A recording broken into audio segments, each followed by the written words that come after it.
Fala meus amigos, tudo bem com vocês? Meu nome é Wallace, muito prazer. Se você não me conhece, está começando agora mais um fechamento de mercado, hoje dia 25 de novembro, quinta-feira, tá? Tivemos mais um dia de alto, que é um sinal bom aí para nossa bolsa, né, para nosso Ibovespa, que acaba marcando ali um fundo, né, consolidando um fundo um pouco mais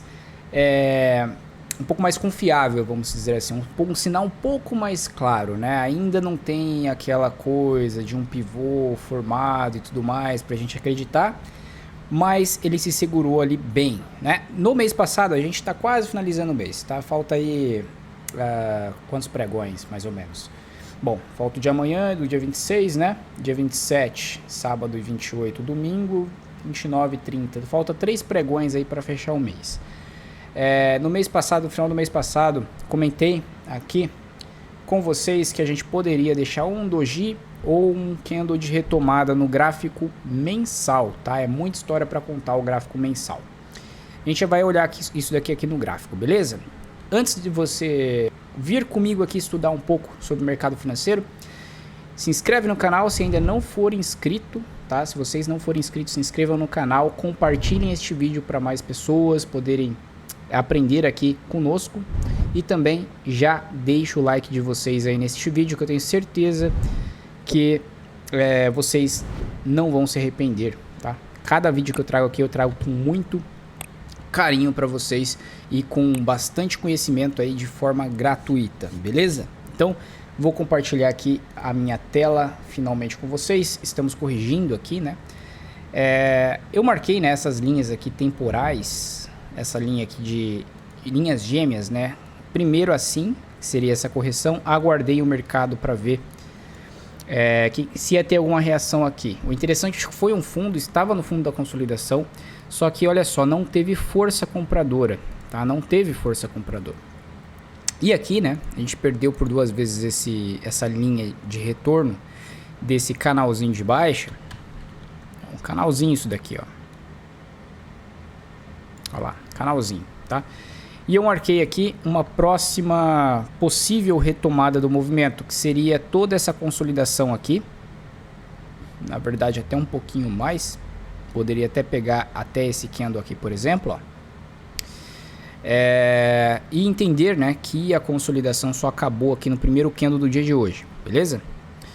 E aí temos tudo isso daqui de tempo para corrigir aproximadamente. Então, quando ele falhou aqui nessa próxima correção, aproximadamente podemos corrigir mais ou menos isso. Por que que isso acontece? Porque o tempo, ele é um eixo que também pode ser estudado, assim como o preço, né? No livro do Martin Pring fala isso, estudos de Elliott falam isso. Então a gente corrige em preço, e quando o preço não tem força para corrigir em preço, ou seja, não temos uma retração tão significante, daqui, por exemplo, até aqui em cima, ó, não fez uma retração tão significante assim, tá vendo? Pera aí, vou pegar aqui, ó lá, não fez nem 38,2, né, que é esse percentual do 100% até aqui, ó, tá? Até um 61,8 ele corresponde a 38,2, beleza? Dá a perna de alta. Se eu traçar ao contrário, vocês vão ver isso acontecendo. Então daqui até aqui embaixo, ó lá. Não fez nem 38,2, beleza? Da perna de alta. Da mínima aqui da correção anterior. Então, quando isso não acontece, normalmente o preço ele corrige em tempo.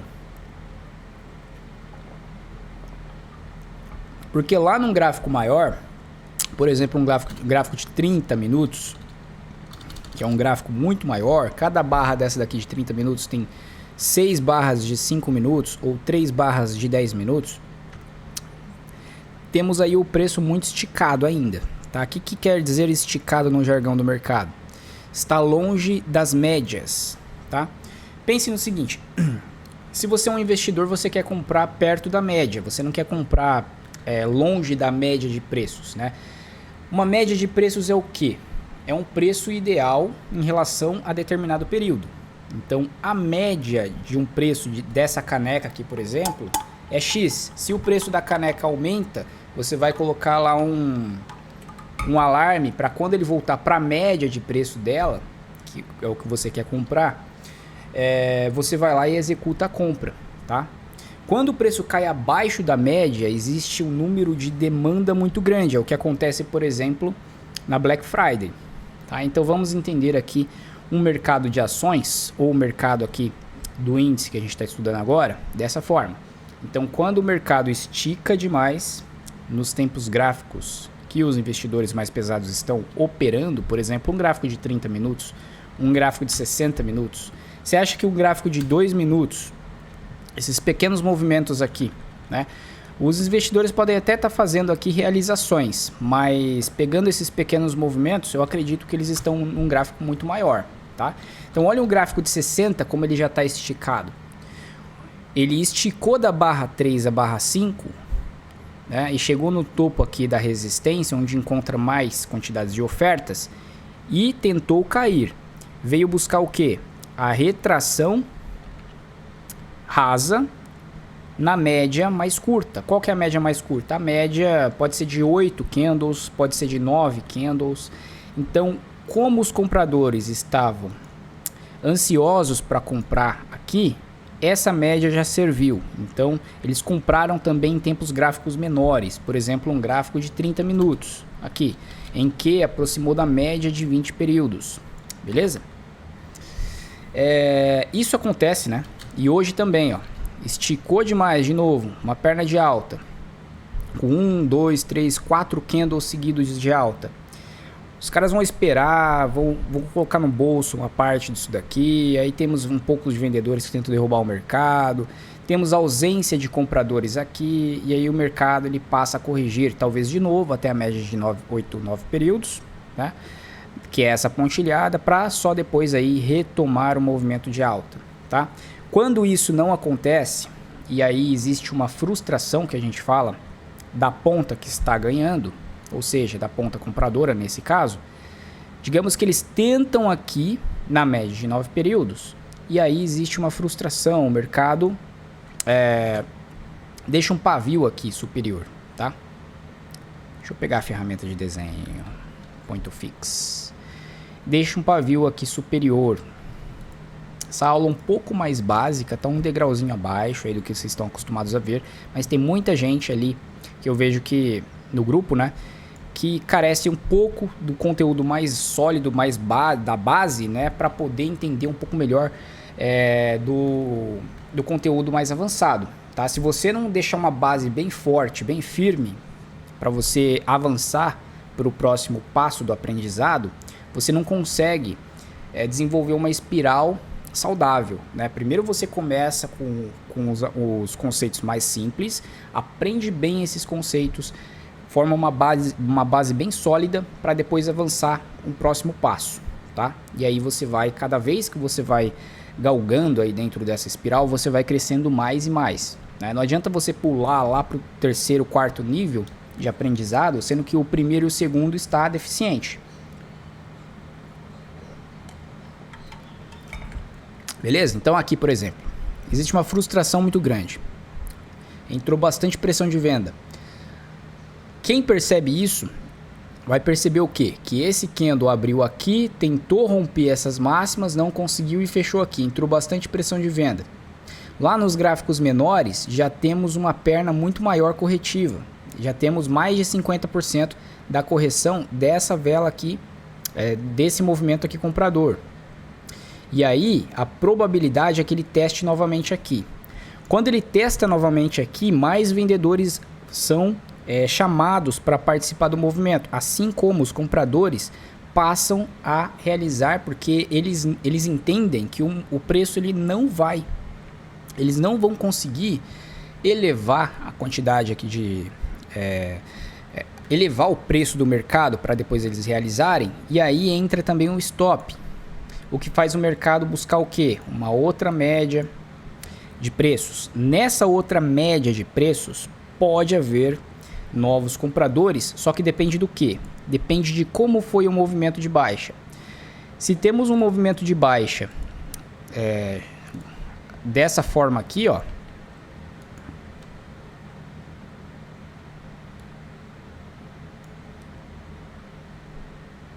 que chega aqui na média, os compradores podem até tentar retomar o movimento.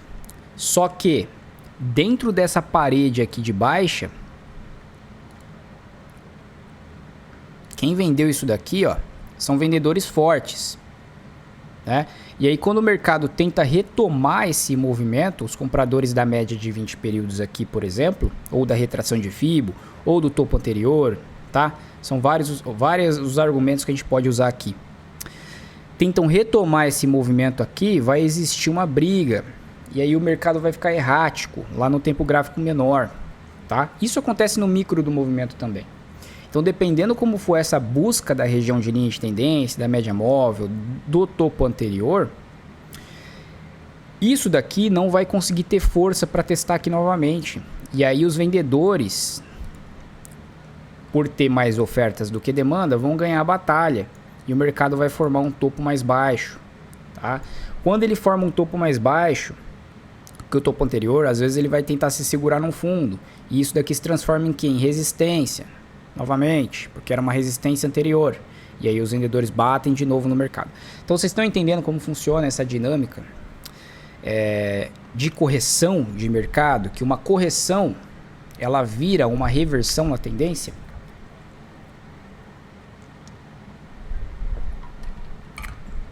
Essa aula aqui devia ser fechada, hein? Vamos lá. Então, esse tipo de psicologia do mercado é interessante vocês conhecerem, tá? Para vocês saberem como funciona, se é hora de comprar, se não é hora de comprar. Lá nos 5 minutos, por que o mercado está assim, né? Quando você olha para tempos gráficos maiores, você entende tudo isso de uma dinâmica diferente do tempo gráfico aqui, do micro do movimento, tá? Que seria gráfico de 5, gráfico de 10 minutos. Beleza? Então é isso. Então lá no 60, vamos voltar lá agora e estudar o gráfico diário. Vai estudar aqui o gráfico diário. O que está acontecendo no gráfico diário agora? Poxa, depois de vários candles, né, de baixa, a gente está conseguindo vir acima dessa região. Tá conseguindo vir acima aqui dessa região. Pode ser traçado aqui uma linha de tendência. O preço está conseguindo fazer um rompimento. A linha de tendência dinâmica, as duas aqui estão sendo violadas. Já violou vezes anteriores, não conseguiu perpetuar a alta, ou seja, não consegue romper topo anterior. Ó. Esse topo anterior foi rompido, logo entrou vendas aqui. Então, ao perceber essa fraqueza, e essa barra aqui principalmente, os compradores daqui começam a estopar. E os vendedores que vêm já vendidos, né, e também aproveitam para fazer novas vendas a descoberto quando o mercado corrige, vendem mais ainda, e aí o mercado cai. Aqui sequer ele conseguiu atingir o topo anterior, né? E aqui vem marcando dias de alta. Aqui também ele marcou. A diferença é que aqui tem um pouco mais de volume, entrou um pouco mais de interesse, né? E aí o mercado passa a subir. Só que isso não é o suficiente. O mercado tem que fazer aí, demonstrar fraqueza para os vendedores, que aqui não demonstrou, ó. Aqui não demonstrou. Temos barras com fechamentos bons, barras de tendência. Temos que ter o que? Barras de fraqueza de venda, ou seja, barras como essa daqui, por exemplo, ó, barras compradores de doji, indicando que o que? Ele se permaneceu acima. E aí, isso é o suficiente? Não, isso é um segundo sinal. O primeiro sinal é o que? Violação de fundo anterior sem confirmação, né? Ou seja, essa barra de tendência que rompeu o fundo, ela não teve continuidade. Então, é o primeiro sinal. Segundo sinal, uma perna mais significativa, tá, de alta, indicando que os compradores tomaram um pouco do controle do mercado. Um terceiro sinal, eu falei segundo, mas seria um terceiro sinal, seria fazer um fundo mais alto. E um quarto sinal seria um rompimento efetivo do topo anterior. O topo que os compradores marcaram na nova tendência. Aí sim a gente passa a entender como uma possível reversão na tendência, beleza? Então aqui no gráfico diário, por enquanto, a gente tem apenas o primeiro sinal e o segundo informação ainda para a gente pensar em reversão, tá? O primeiro e o segundo informação, precisa ainda do terceiro e do quarto, beleza? Então vamos lá. E ainda assim, né, depois que tiver tudo estruturado, ainda tem a possibilidade do pivô falhar, né? Ainda tem a possibilidade de pivô falhar. Por exemplo, aqui não foi bem um pivô, né? Foi mais ou menos um fundo duplo aqui, ó. Com esse fundo aqui. Opa, peraí. Esse fundo aqui. Depois esse fundo aqui. Rompeu. Só que cadê a força dos compradores? Cadê? Né? Esse candle aqui acaba com as esperanças. Volta. Indicando que aqui possivelmente o falso rompimento vai levar teste das antigas mínimas, aliás, porque voltou para dentro da consolidação e com força e a favor de uma tendência. É sempre que isso vai acontecer? Não, isso daqui é leitura de gráfico, gente. Isso aqui não é uma matemática exata. Isso aqui é discricionário, é subjetivo, né? Médias móveis são mais objetivas, porque todo mundo está enxergando a mesma, mas alguns usam umas, outros usam outras, né? A de 20 e a de 9 são mais famigeradas, são mais usadas, tá? A de 200 também. Então temos vários players usando essas médias. Então é uma coisa que todo mundo vai enxergar. Às vezes coloca uma aritmética, às vezes coloca uma exponencial, mas é mais ou menos na mesma região, entenderam? Então médias móveis dentro da análise técnica, ela é mais confiável até mesmo, que dependendo das linhas de tendência que você traçar, tá? Às vezes as linhas de tendência, você não pode se prender a elas. Por quê? Porque elas, no momento que você está traçando linhas de tendência, que por exemplo, eu vou traçar uma aqui, tá? Desse topo até esse topo aqui, certo? Eu vou ver como que vai ser a reação aqui do preço na linha de tendência, né? Será que ele reagiu aqui com dificuldade?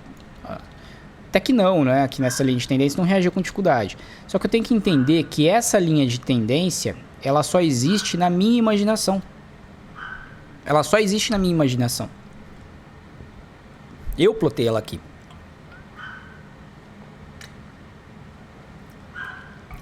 Então, não que eu não tenho que confiar na minha análise, não é isso.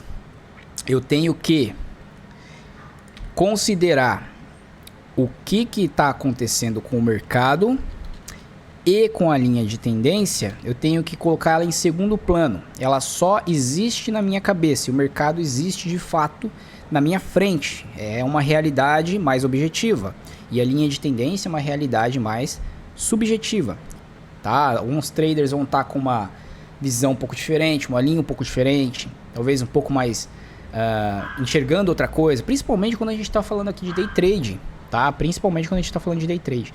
Então essas regiões das linhas de tendência, assim também como as médias móveis, elas não podem ser tratadas como regiões fixas. Se a média móvel ela é dinâmica, ela é uma região de movimentação. E a média móvel, ela também, né? Ela vai levar um tempo para o preço corrigir até certas médias móveis. Então, por exemplo, se tocar na média de 5 minutos eu vou comprar. Mas espera lá, vamos analisar, né? Quantas vezes o preço já tocou aqui? Desde quando que ele vem? Dessa tendência aqui? Será que aqui em cima é uma região boa para comprar? Será que lá no 15 já não estava bem distante, já estava demonstrando fraqueza? Olha os pavios. Será que nos 60 minutos também não está numa região aqui atrás, ó, que poderia estar segurando o mercado? Alguma coisa por aqui, esse fechamento desse dia, até um pouquinho antes, ó. Talvez aqui essa região de suporte, né? Então vamos aguardar para ver como que vai ser o mercado aqui para depois tomar decisões, certo? Então agora vamos voltar aqui para o gráfico. Depois aí dessas análises, vamos ver o que está acontecendo aqui com o preço. Então, depois dele romper hoje esse topo, porque ontem tentou, não conseguiu. Os vendedores não conseguiram derrubar o mercado. E hoje rompeu, né? Rompeu o quê? Com a barra 2 acima do topo. Mas tem a média móvel. Lembrando, é uma região de movimentação. De preço, tá? Ele sentiu aqui a média móvel. Sentiu a média móvel, porque também era uma linha de tendência aqui lá de cima, né? Eu lembro que o preço sentindo essa região, tá? Então aqui os vendedores tentaram, só que não conseguiram sequer né? Pegando um FIBO pegando um FIBO só para saber proporcionalmente o tanto que os vendedores têm de força dentro da barra 2, tá? Sequer conseguiram fazer uma retração de 38, tá? Que seria o 618. E aí conseguimos romper essa máxima. Já tínhamos rompido a máxima, né? E eles vieram abaixo, tentaram e rompeu a máxima pela segunda vez. Água mole, pedra dura, tanto bate até que fura, né? O velho ditado. Então tentaram uma vez, não conseguiram, tentaram jogar uma vez para baixo, não conseguiram, tentaram a segunda vez, opa, pau, o mercado entrou. Por quê? Na segunda tentativa, que os caras colocam mais ordens de compra, os vendedores vão ficando mais fracos, né? Temos os vendedores que conseguem segurar o mercado, que são os vendedores que eles seguram o mercado um pouco mais tempo, que são os vendedores mais fortes. Eles aguentam mais dor, porque o mercado está subindo e eles estão vendendo. E temos os vendedores aí que já estopam aqui mesmo. Tá? Então aí temos os primeiros vendedores que seguram o mercado e o mercado bate de novo nesses mesmos vendedores, compram mais ordens deles e aí alguns vendedores aí mais fortes estopam, que faz o mercado andar, beleza? Então vamos lá olhar lá os 5 minutos, tá? Que eu tô com, agora meu tempo tá um pouco escasso aqui, analisar o que fizemos aqui. Barra 1 já indica aí uma forte movimentação, tá? Uma maior probabilidade do movimento seguir em alta, apesar de estar dentro de lateralidade desse topo com esse fundo, ele vem de uma tendência de alta. Então aqui você pode até falar é uma espécie de triângulo, alguma coisa do gênero aqui. E o mercado rompeu para cima, fez pullback, né? Podia até traçar o que? Uma outra linha de resistência, como essa daqui, por exemplo, ó. Seria uma linha mais reta, uma região de resistência, tá? O mercado não consegue perder e por essa movimentação da barra 1 e da barra 2, você tem que ficar atento ao que? Que isso daqui, essa primeira barra pode falhar, tá? E aqui, inclusive, gera um movimento de compra. E aí você projeta, né? Ou você projeta essa primeira movimentação aqui para cima, a alvo no 61 que não foi direto, beleza? Ou você projeta a movimentação da mínima da barra 1 até essa região aqui, tá? Eu fiquei com essa movimentação aqui. E aí o mercado foi buscar, ó lá, o 61.8, beleza? A partir daqui é opcional, né? Ou zero trade, né? Olhando aqui pelo stop que você tinha abaixo da barra 3, daqui até aqui, ó, esse é seu stop. Você tem um trade de 1 para 1,5, beleza? Ou zera tudo ou faz parcial e move o stop que estava aqui abaixo da barra 3 para o 0 a 0, teria sido estopado nessa movimentação, tá? Como a média está ascendente, sair de região de consolidação, agora o meu pensamento vira para compras. Por quê? Porque eu estou diante de um rompimento dessa região e correção. Tá? Rompimento, correção acima da região, veio forte a correção, mas depois confirmou o rompimento com a barra 14 aqui, ó, a barra de compra. Eu comprei aqui, mas aí eu comprei, né, de um jeito aí mais inseguro, tá? Não vou mentir para vocês. Por quê? Por causa dessa movimentação aqui, ó. E eu queria ver o que? O rompimento da máxima da barra 10 em fechamento. O que não aconteceu, tá? Porque se ele não rompe isso aqui em fechamento, eu estou diante do quê? Se ele não rompe fechamento e perde a mínima, estou diante de uma lateralidade. Lateralidade, tá? Só que o stop, ele tá aqui embaixo, ó, na barra 13. E percebam que, por sorte, os compradores que compraram aqui defenderam essa região e o mercado subiu, tá? Pensei em estopar aqui na barra 18, não estopei, tá? Porque ele chegou muito perto aqui do stop. Falei, fundo de consolidação, vamos ver se a sorte está comigo. E de fato a sorte estava comigo hoje, tá? É raro isso acontecer, mas aconteceu. Então esse retângulo, ele vem para cima. Oh, caramba, peraí. Esse retângulo, ele vem aqui para cima. Primeiro, centro da consolidação com 100% desse movimento é um primeiro alvo, tá? Eu estava com o alvo um pouco mais acima. Tinha colocado, se eu não me engano, deixa eu lembrar aqui. O topo desse eu coloquei um pouquinho acima aqui, tá? Eu tinha marcado o retângulo um pouquinho maior, mas aqui na barra 36 foi acionada a minha ordem de compra, tá? E aí percebam que o mercado ele foi, né, buscar mais um ponto aqui, ó. E esses pontos servem de resistência, né? E aqui passou um pouco, né? Foi, acho que, se eu não me engano, foi a metade dessa região aqui de cima, ó. Mais um para cima, mas só pela metade. E aí passou a corrigir. Tem que entender toda aquela dinâmica que eu expliquei para vocês de movimento distante em tempos gráficos maiores, observar a região de preço para vocês tomarem decisões aqui no gráfico menor. Dá para operar isso daqui? Até dá, tá? Mas são movimentos muito curtos, né? Espere o mercado desenhar um padrão. Qual que é o padrão que ele está se formando aqui? É um canalzinho estreito? Agora sim, mais ou menos o terceiro toque da linha de tendência, por aqui. Eu já sei que eu vendo retrações e não rompimentos, porque o mercado faz o rompimento, corrige, faz um rompimento, corrige. Então, eu prefiro vender retrações perto de uma linha de tendência. Por exemplo, a venda aqui acima da barra 69, a venda aqui acima da barra 79. São vendas que se configuraram um pouco melhor, beleza? Então, são vendas melhores no contra-tendência, só que quando você vende aqui em cima nas correções, você tem um stop um pouco mais favorável aí, beleza? Seu stop não está tão distante, certo? Mas a qualquer momento, né, poderia ter entrada de novos compradores aqui, mas eu acredito aí que por estar esticado nos tempos gráficos maiores, aqui nos 5 minutos daria para pegar alguns movimentozinhos, como esse daqui, por exemplo, ó, 500 pontos, né, vender abaixo desse doji, a favor da média móvel, a favor da tendência que já está, e pegar um movimento até aqui embaixo, talvez projetar esse movimento aqui para a parte de baixo, certo? Então é isso, pessoal, deixa eu finalizar aqui com vocês. Se vocês gostaram desse vídeo, já deixa o like aí, compartilhe com seus amigos, comentem se vocês tiverem alguma dúvida ou mandem lá no Telegram. Desejo a todos um grande abraço, ótimos estudos e até a próxima.